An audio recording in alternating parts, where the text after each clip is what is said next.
Danny Wright, how we doing, fella? Good, mate. Good, you? Yeah, mate, really well. Thanks for coming on. Thanks for joining me. You're welcome. Thanks for the invite. Good to spend a No, bit you're of more time than with us. welcome. But it was I put out on some of the social medias of the Chieftains, like to the Chieftains fans and the listeners, like, what do you want to hear? Because generally been having one or two players on, and then like a non-playing or just someone else from hockey on the podcast, and Yeah, they said they wanted to speak to some of the former Chieftains players. And then Richard Baxter sent me a little spreadsheet that he'd compiled of everyone who played over yeah. the years, and right at the top with 19 seasons is D Wright. So I mean, 19 seasons is unbelievable with one club. So where did it all start for you, mate? Come on, bloody hell. When the old dinosaurs were about, I think. That's what it feels like. Black It and white certainly, hockey. anyways, certainly feels like on a Monday morning sometimes. No, basically, cool. It was growing up as a kid, 10 or 11 years old. Group of us, I used to live in a little place called Tolkien in Chelmsford. Went to a school called Mouldmay. Just on the estate, a few of us got roller blades, kind of roller boots for Christmas presents. And off we trekked up into this little school playing field, compound, and just started a bit of hockey. Then someone got a hockey stick, and I think it all started off at school. You know, we had the yellow and red sticks like a uni hock. Yeah. And then one of the fellows was a bit like, well, why don't we start a bit of street hockey? So a few of us got together, and we actually did get a team. Oh wow. We was called the Tolkien Terrors, and and we went into a league. We played in a league, British inline, whatever it was, British skate hockey then. And Yeah. then two of the brothers, Stevie Clements now plays for the Mischiefs, and his brother Andy Clements, they kind of went off Saturday afternoon when ice skating. Happened to see a poster on the wall, come and learn, come try a bit of ice hockey. So them two went and tried it, and then we just all followed on. And Yeah. that's how it started, really. Went down to Riverside. So I think I started first game when I was about 14, I think. Oh really? So Yeah, it's quite late, really. It's good for yeah, yeah, some, yeah. isn't it? Yeah, me and my brother played, and then I started in the under 14s. My brother started in the under 12s. Various other players, just from where we lived, really. But actually, so going back to where we had that street hockey team, there was probably one. I reckon we probably got about 20 of us in the end, all just kids from the estate, all sorts of things. I think we didn't even have enough back then. We didn't even have equipment. I think I wore a motorbike helmet. Richie Whiting was a coach, who's another Chelmsford guy. He was one Yeah. of our coaches with a guy called Neil Humphreys. So that's where it all started, in a playground, just with a bit of mix and match. Nothing matched really, so there weren't even a mix and match, and just had a go. And like I said, we got into a league and went from there. Started off So, like the old school Mighty Ducks. well, do you know what? If you could actually write that script and put it into it, if I'm honest with you. Yeah. So that's what it was like. And that's like I said, we got ourselves into a league, went and played at Basildon. And I think we kind of had our home pitch was in the school playground. And I think we even did have a couple of teams would turn up thinking they're going to get a sports hall, and we're playing in the bloody soaking wet playground. So, Yeah. but but it wouldn't happen now. But that was just back then. That's what it was. It was just fun.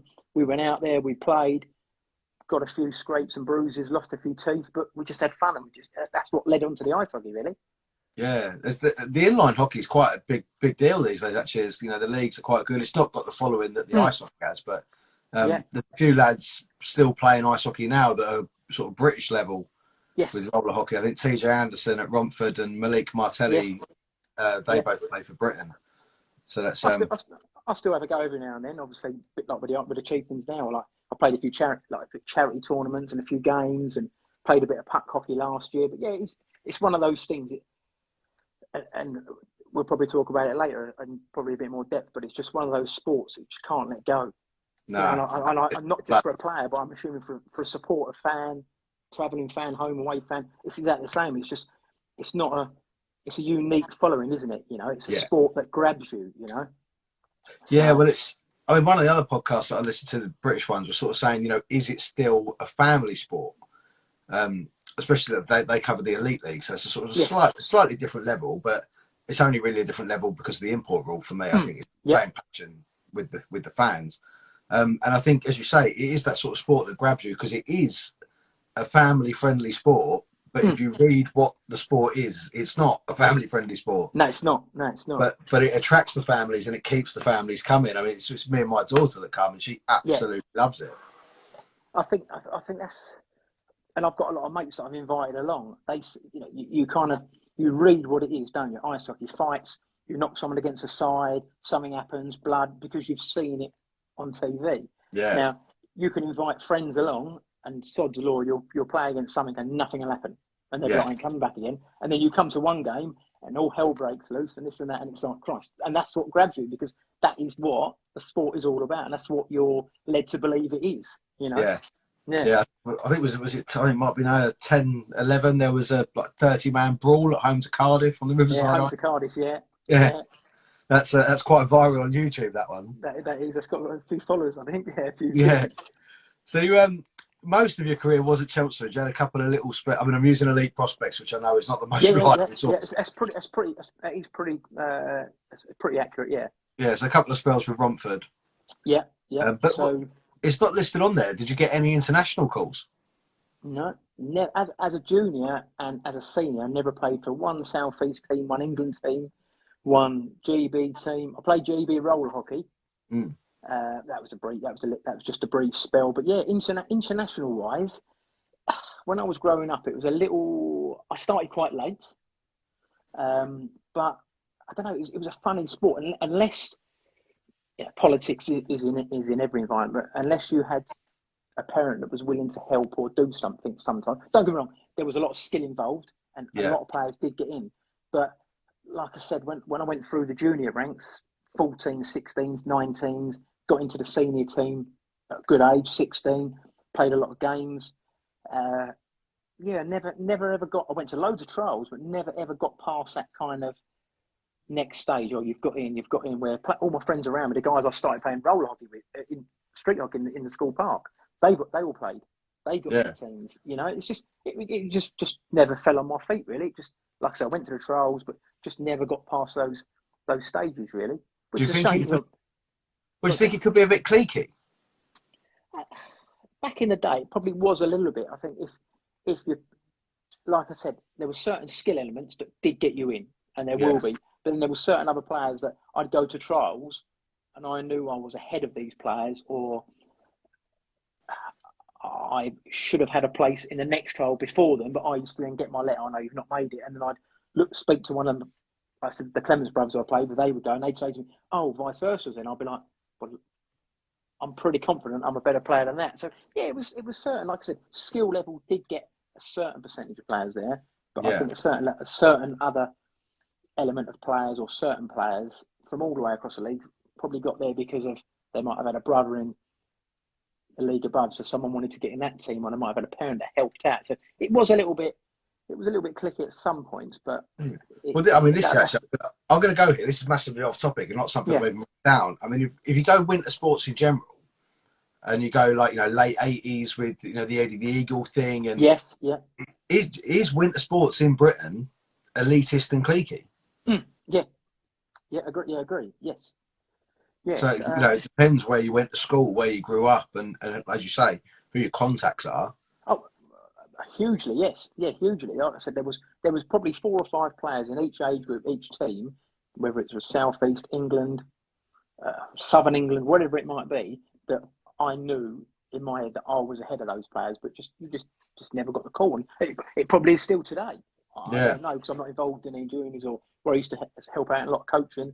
Time goes on, and I'm not involved in any junior systems no more, any coaching scenarios, so I can't really comment on that now, but I can only comment on what I was involved in the past, Yeah, I mean, it's almost like it's so British, isn't it? And you can imagine that, British winter sports, particularly with all the skiing, the ski jumping, ice hockey, and even then down to things like rugby and cricket, where real talented players have missed out because they didn't go to a certain school or they didn't know a certain person. Didn't that certain person, No, I agree. And that's a proper shame, that is.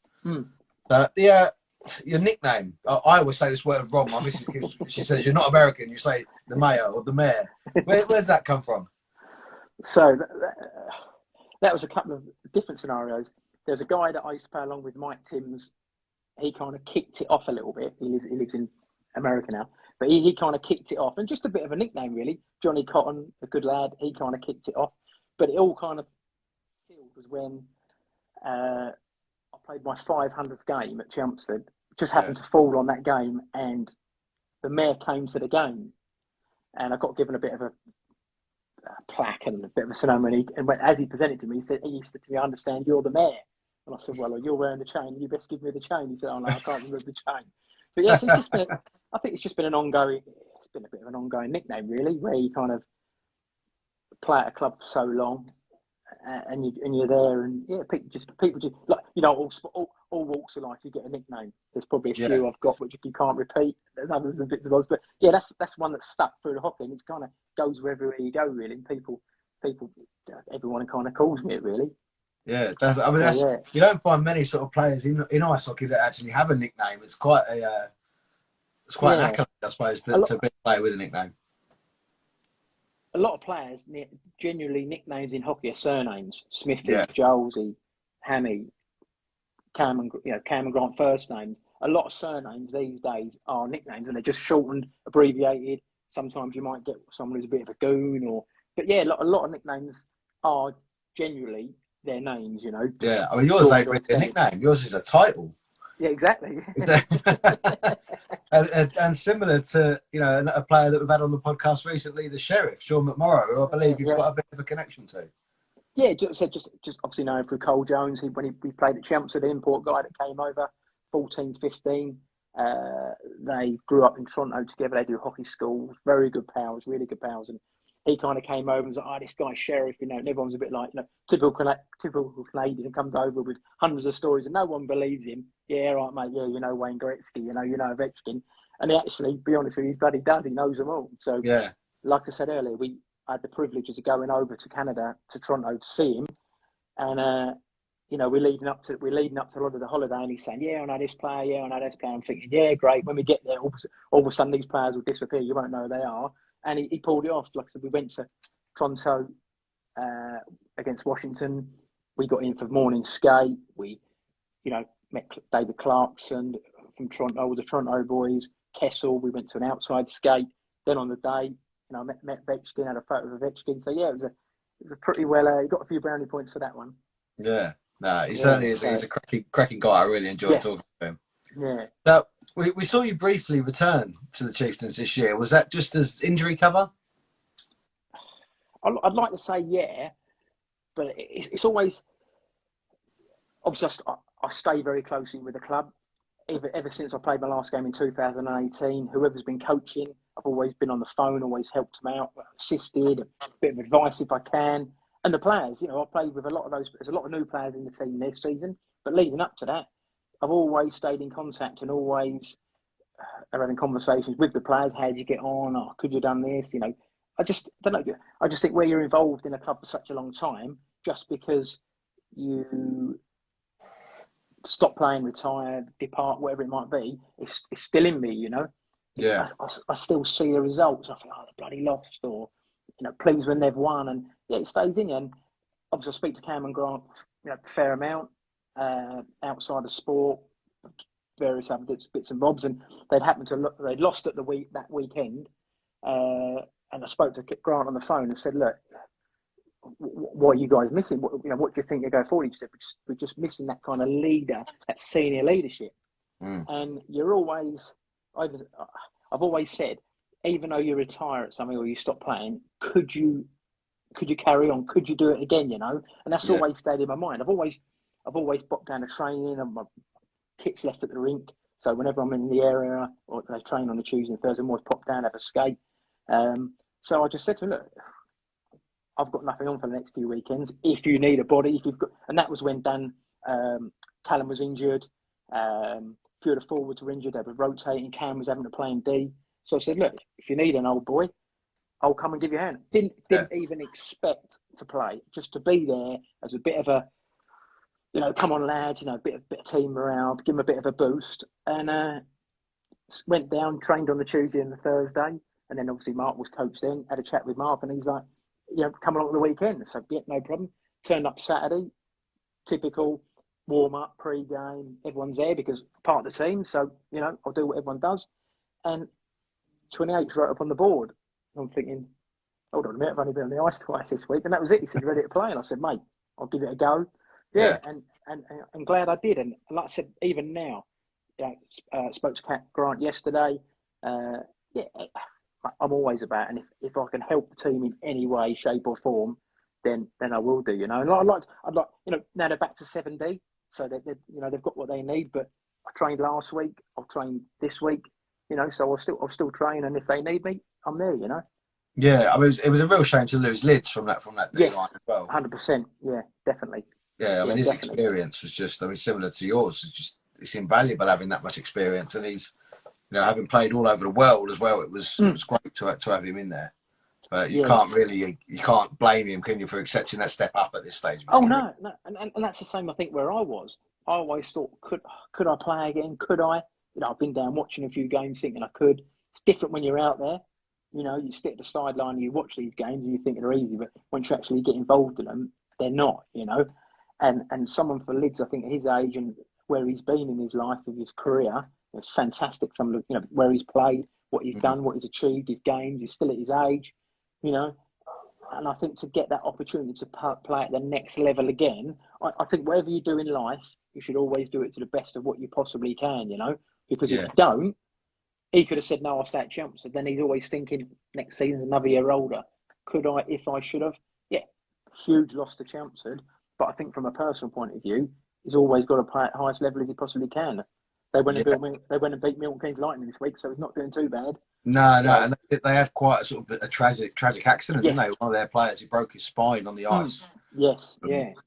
So I mean, numbers-wise, they needed certain numbers there. But I think off topic of what we're talking about, but with the Basingstoke Bison, if you see their social medias, there's a Just Giving link and whatnot to help out their player with the injury there. But I said we saw you after you say you come back, you played a couple of games, and then we saw you dress for a warm-up, but then not skate to the ice. Oh, not come back out. Yeah, no. On the Tuesday, we was doing like a bit of a 3-on-3 battle in practice, and I turned funny and just pulled my groin, and I just couldn't skate on the ship. I went out for warm up, but it was just wasn't holding together. Gemma done what she could, but yeah, it was. I wouldn't say I tore it. I think I'd overstretched my groin, but no spring chicken, you know that, and injuries take that long. But I just thought it's certainly a lot harder to recover the older you get. And I just thought that with the position that they're in at the moment, needing a little bit of assistance, which, you know, whether it's 1 shift, 10 shifts, 5 shifts, I thought I can either rest at this game or play this game and then be out for a few weeks when they might need somebody. So, yeah, we just had a discussion in the change room with Gemma and Mark, and they said, look, call's on you.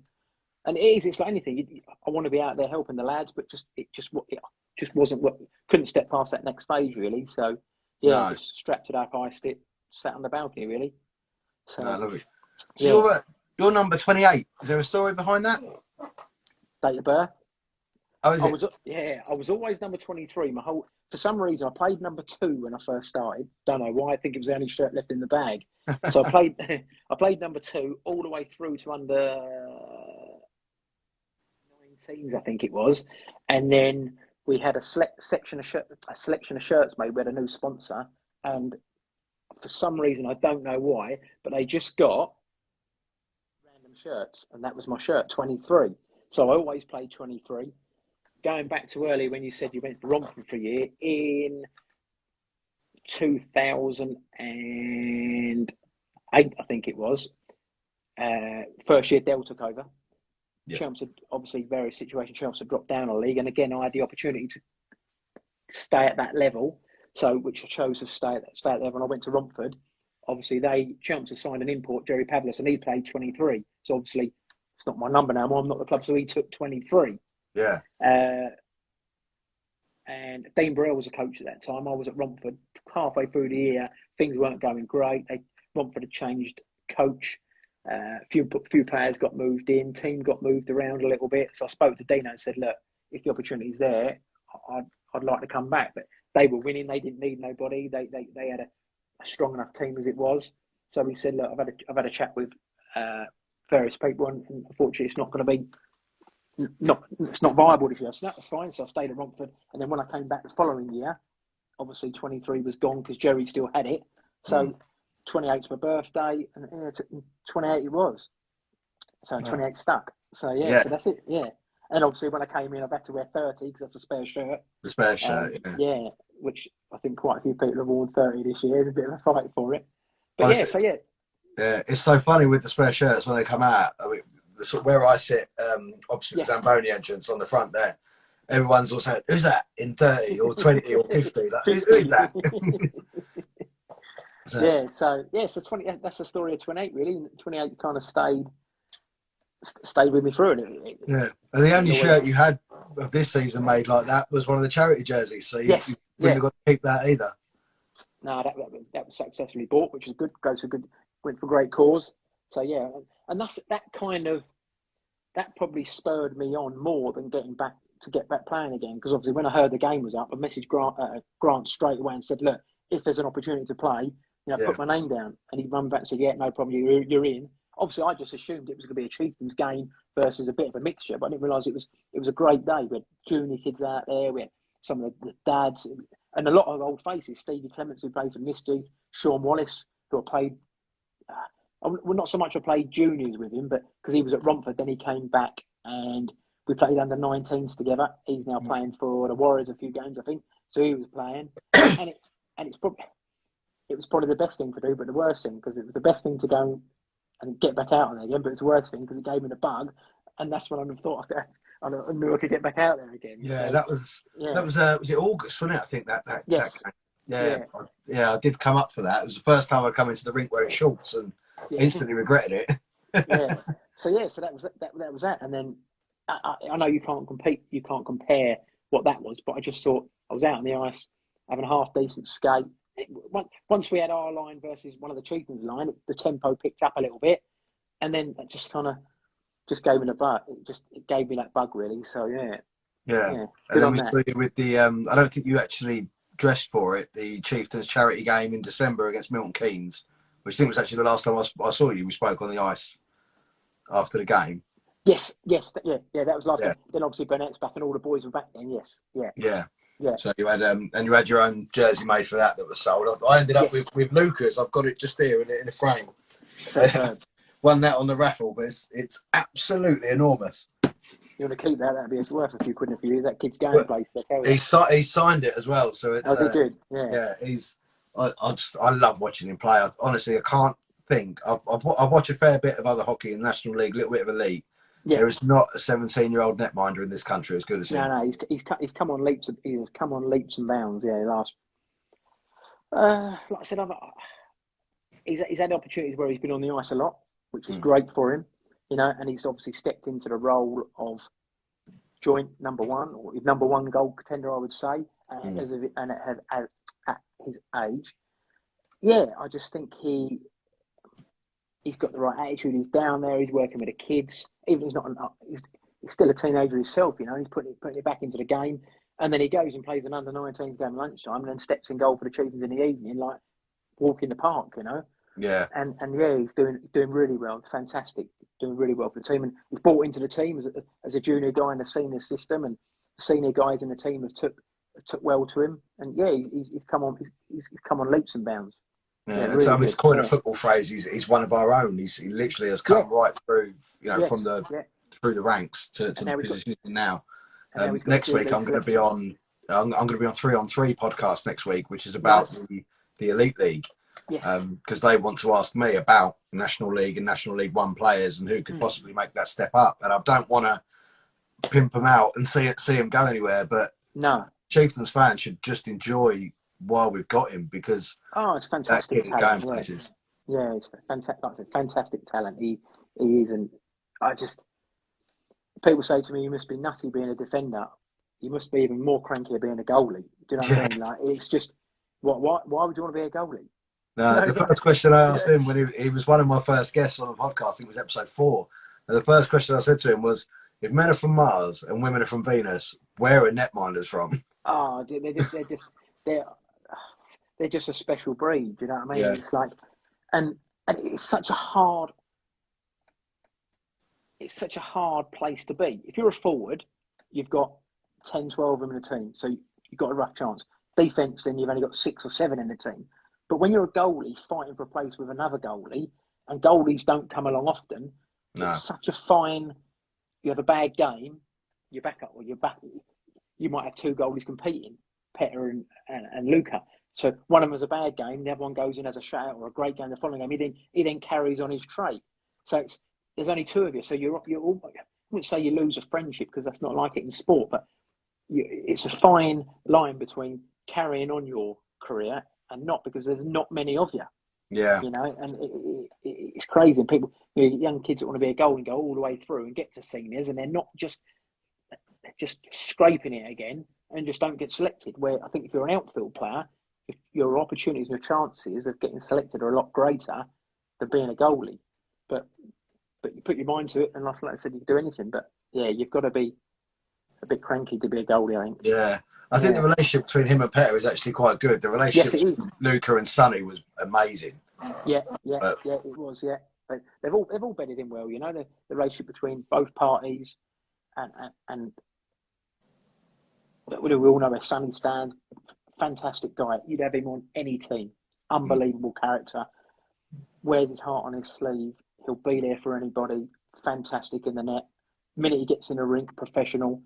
Same with Petter, and same with Luca. You know, we're very privileged to have these people on board. Yeah. So we spoke a little bit about sort of helping out with coaching. Is there any coaching in your future? Because there's a vacancy available somewhere. There is. Do you know what? There'd be nothing. The problem is, I think I'm still too passionate about playing. So I think when it's like at work. If you're a worker, whatever you do, and you're a manager, you then can't cross the line to be a player. Where the problem is, I believe that I still want to play the game. So to coach when you want to play, I think your emotions get too high. You believe that you can still do it, but you can't because you're not there. You're now on the coaching side. Yeah, you know, it's about taking that step back, isn't it? Yeah, about taking that step back. And again, I'd love to do it, but it's having the time. That's the problem. It's, you know, with working full time and doing what you're doing and not being able to. You know, a lot of my work's I'm country based, so I could be. Today I was around the M25 today. Yesterday I was in Devon. Tomorrow I'm in Birmingham. Thursday I'm in Bedford. Friday I'm in Manchester. So it's all very much so. For me to take a coaching role on, knowing full well that I couldn't commit myself 100%, it's just not within my nature, you know. No, so, I mean, you were brought up on the, you know, with the Chieftains fans all chat online. The names they mentioned you, they mentioned Anthony Leone, they mentioned Jules Smith coming back. Well, they said Jules Smith, so I think Kim might have something to say about that, because I think she's just had him back for like a year. Yeah. But I mean, it's such a commitment, isn't it? I mean, playing is a massive commitment, but to coach is just you've got to be there every session. I just playing is the easy part, because you get given your schedule. You know what time you've got to be on the bus.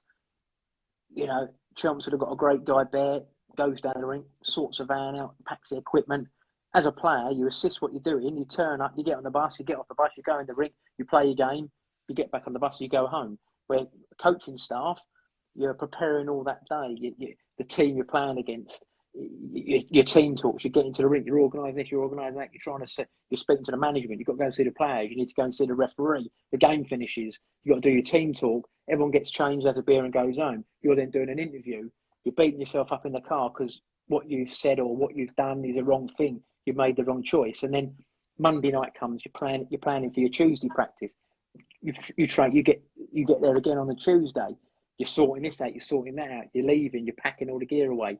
Wednesday, it's just a revolving escalator. So the coaching is just, if you can't commit to play full time, you've got no chance in committing to be a full time coach. You know. So that's a hard life. Oh, hugely. Yeah. Do you play any other sports? I mean, it don't sound like you have any time, but do you enjoy any other sports? Yeah, play a bit of golf, a bit of fishing. Used to be quite busy into shooting. Obviously, been with Cameron Grant a couple of times, but that just something always has to take a back seat. And I got really into my golf, joined a golf club in July, and then obviously started playing hockey. So that took a back seat. And so do you know what? I think with the years playing hockey, everyone says to me, "How'd you do that?" Like, I'd have a meeting in Nottingham on a Wednesday morning or Friday, whatever day it was. I'd train till midnight, get off the ice, go to bed, get up in the car, drive 150 miles, go to a meeting, come back. And I think for the last 15 years, I've just done such a hectic and busy schedule that it's just in you now. Yeah. Do you know what I mean? So whenever you get a half hour, you're always doing something, fiddling about here, pop up there, here, there. If there's a chance to go and play hockey, I'll go and play, go to work, go to train, go and play golf in the morning. So it's always just life's hectic, like most people are these days, you know. There was chat in the summer, I think, about a sort of a Chieftains golf day, getting some of the fans involved as well and coming out and doing that, which I think is a great idea. I really think we should have a go. I was away. I would have come, but I was away. I don't think it took place. I think the lads might have all gone out together. Yes, I think the team did on the morning. I think they went on the morning of when you'd kind of done a meet the players type thing. Yeah, but it's I didn't realise how good some of them were. I think Cam and Grant are both sort of like single handicappers, aren't they? So there's a few good. But I think it goes again with the hockey with the hand-eye coordination. It's in that bracket of sports, isn't it? You know. Yeah.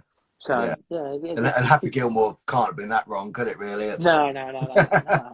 It's definitely there. So are you a hockey fan? Sort of generally, do you watch the sport? Do you follow anything in the NHL? I watch it if it's on, but I won't go out my way to watch it. So it's just it's always late at night as well, isn't it? Over here, it's Saturday night, and I think where I enjoy still playing, and I still believe that not ready to not play. I don't know. Like I said, if it's on, I'll watch it. I wouldn't go out my way to watch it. If I got an invite to go somewhere where I've got friends playing on the team, I'd go. Play off weekends, I generally try and go. If I was abroad, like I said, when I was in Canada, when I watched it, if I was abroad, I would go and watch it. But I follow. Would I say I'm an out-and-out fan? Probably not watching, because I prefer to play, you know. Prefer to play. Yeah. But, if it's on, I'll watch it. So, and support any teams I can. So, yeah. That's good. I've got a few questions from some of the listeners and some of the fans here, if you don't mind. Some of these are quite deep, and I don't know how you've completely got away with any questions from any of the lads. That must just be a level of respect that they've given me no dodgy questions. So Daisy Arban has asked, do you keep in touch with many of the players you used to play with? Yes, I do. Yeah, it's kind of we've got a couple of WhatsApp groups. Old players that I keep in touch with. Like I said, Mike Timms, who I played with, he now lives in America. I keep in touch with him, regularly phone calls. And I think with hockey, you don't genuinely stay in touch with people. You touch in conversations, and you'll be somewhere and someone invites someone along, or you go to a game. But I generally do. I try to stay in touch with as many people as I can. But like I said, everyone's busy. We've got kind of a bit of a Chelmsford WhatsApp group from old players where, again, we try to meet up, but people are married, kids doing what they're doing now. So it's difficult to nail a date down. But we do. Alex Staples, who was a Chelmsford boy, who now lives in Oxford, speak to him all the time. Sean Barry's a good close mate of mine. Kev Davis, a lot of people who know him. I spend a lot of time speaking to him.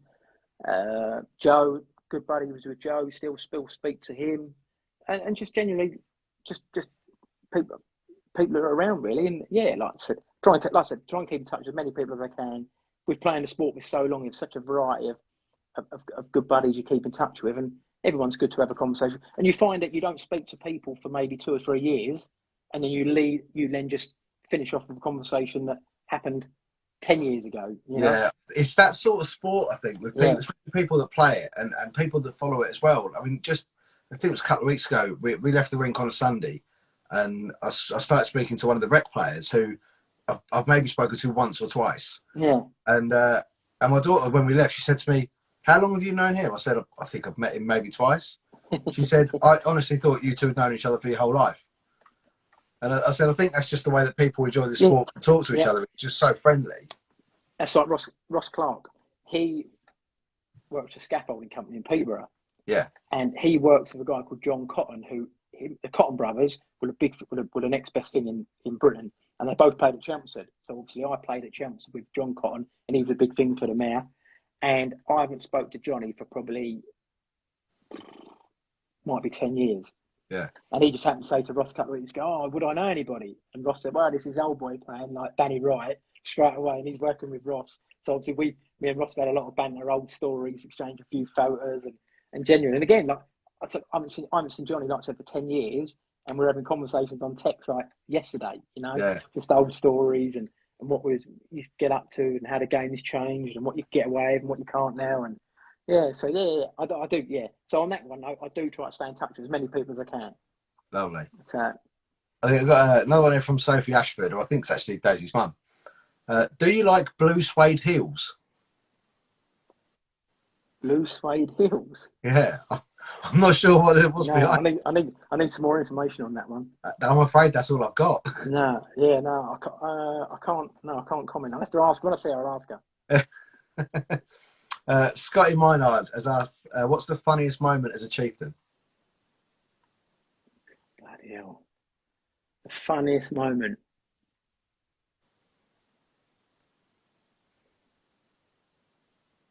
I have to be careful what I say. You can like some young listeners. No.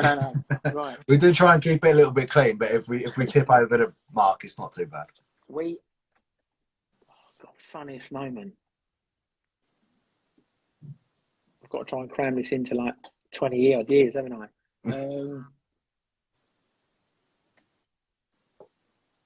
Right. We had a Canadian guy, and I'm talking probably 2006, 2007. His name was Dwayne Ward, Canadian guy he was.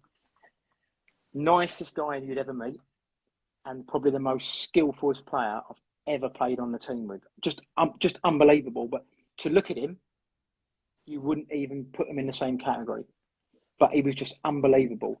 And he had a big thing for referees. He did not like referees. And there's a certain referee that's quite high up now. And I'll say his name if you want to read it, Mr. Ashraf. He was reffing a game in Chelmsford, and him and Dwayne had a bit of history between, should I say.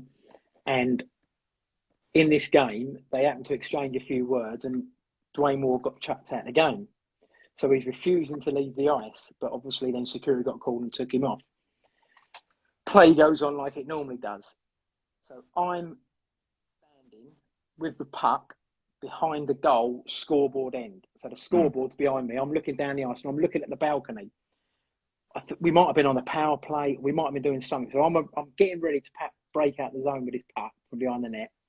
And in the corner of my eye, I see Dwayne Ward run across the top of the balcony as a madman, screaming. So now all the games come to a halt now because this guy is standing on the balcony shouting at Ashraf. Right? All of a sudden, he climbs. It never had a netting. So if anybody's been on the balcony, there's a netting up there now. Yeah. It never used to have a netting. He climbs upon a seat, hangs over the top of the balcony with a can of Foster's in his hand. And he launches this can. Bear in mind, we're probably talking 1,000, 1,200 fans in the building. The play stopped. Everyone's now watching what's going on. Ashraf's skating, obviously, as if to say, like, what's going on here? He launches this full can of Foster's off the balcony at Ashraf. It misses Ashraf, and I'm standing behind that puck, and this can of Foster's spins up the ice, comes next to me, and he's hollering and shouting. I can't remember if the police got called or not. But to be there to see that, it was just unbelievable. I've never seen it in my life. I will never see it again. But to see this guy, our import, I think he might have been the top scorer in the league. He was just a fantastic player. He came across the top of the balcony, climbed, launched this can on it. If it hit him, I don't know what it would have done. Did you pick it up and take a swig? I think everyone was just in shock. No one knew what to do. I was a bit like... And you could tell how much force he threw it from the balcony to the far end. Yeah. Yeah.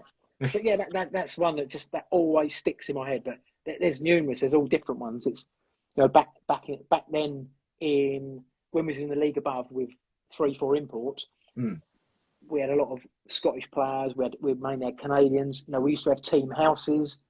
So where obviously players now travel, we would have team houses in Chelmsford. So that obviously caused funny nights and scenarios and bits and bobs and bits and bobs. But yeah, I think that off the top of my head, that's probably got to be the funniest time when Dwayne Ward had an altercation and got chucked out of the game. Is he the best player you played with at the Chieftains, or is there another name?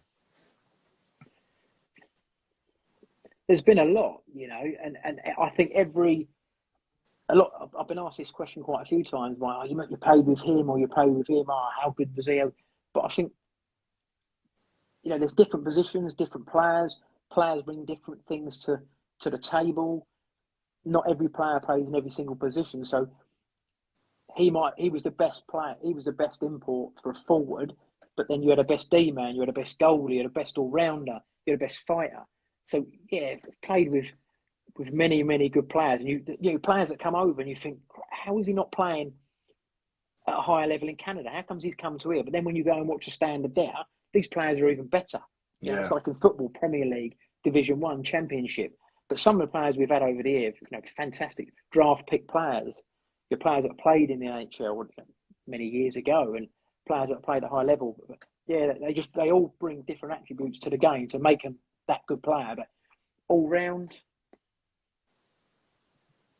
if I had to pick one major all round player,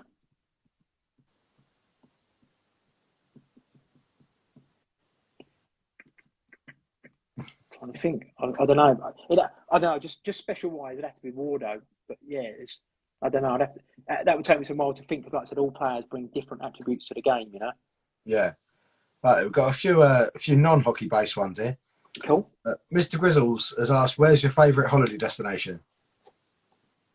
Oh, my favourite holiday destination. Toronto was good. Toronto was really good because I enjoyed it. What we'd done there, got the freedom of going where you are. Beach holidays are great. But the problem is, again, I'm a fidgeter, so I'll go on a beach holiday and I'm just fidgeting. I'm up here wandering around.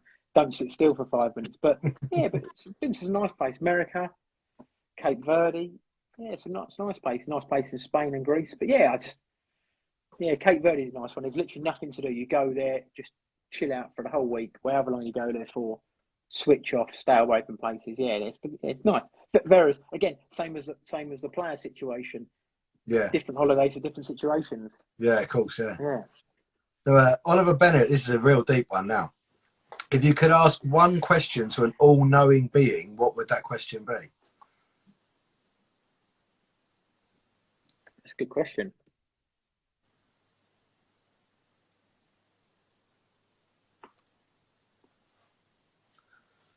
The line hasn't gone dead, by the way, people. Danny's no. If you could be successful, what would it be at, and how hard would you try to be at it? You know. Yeah. Or if you made a life choice to do something, how would you do it better? You know. Oh, like if you could possibly see both outcomes before you made the choice. Yeah. Before you made the choice. Yeah, hindsight would be a beautiful thing, wouldn't it? So I played football. For some reason, talking about goalies, I was a goalie.